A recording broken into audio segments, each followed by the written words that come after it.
I do want to point out as we're talking about all this that the way that you came up in wrestling is pretty unique, even for a second generation guy. And so I can give you and the listeners context a little bit. Whenever I was talking to Jake about how he came up in wrestling, it was essentially one of those things where it's like he's doing it to spite his father. His father didn't really think that he was capable of it, and Jake's like, "Well, I'll show you." His father facilitated it, but then Jake was on his own to make his way through wrestling. And so he began as a referee.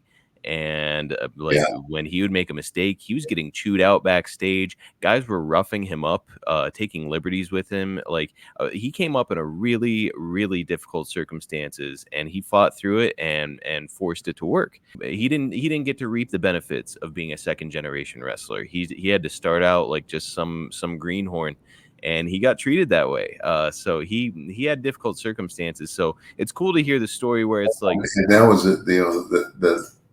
And again, I have to admit that the inroad for me was that because I had a relationship with the Funks, and that I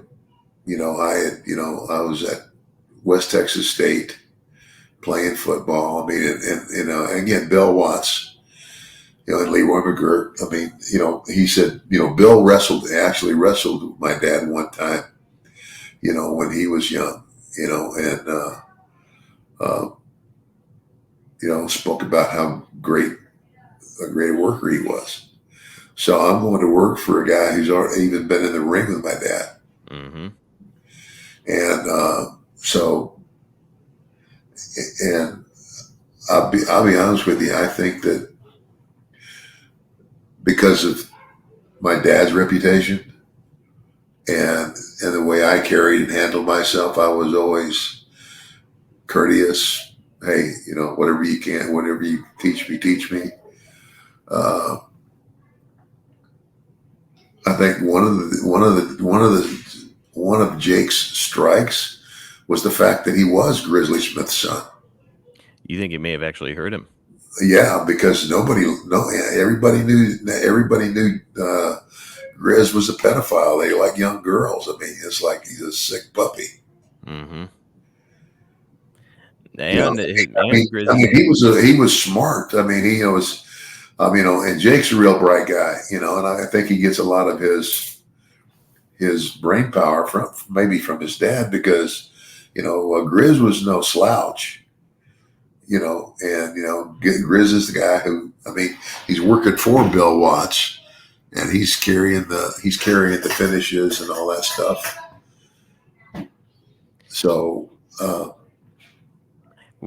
Difficult way for him to start. It's everybody says like, oh, second. That was always the saying about wrestling way back when, like, you can't get into the business unless you're somebody's kid. Well, Jake got a foot in a door that was open just a crack because of his father, and then all the rest of it was on him. And man, a tough way to go. So it's cool to hear the other side of it, where you well, were yeah, able to have a smooth yeah, road. like in that, the thing about you can't get into wrestling unless you're raised in it. I don't know. I wouldn't say there's a whole lot of truth to that unless you prove it. and there's a lot of kids that were wrestlers. A lot of guys who got into the business that were wrestler sons that didn't do that well.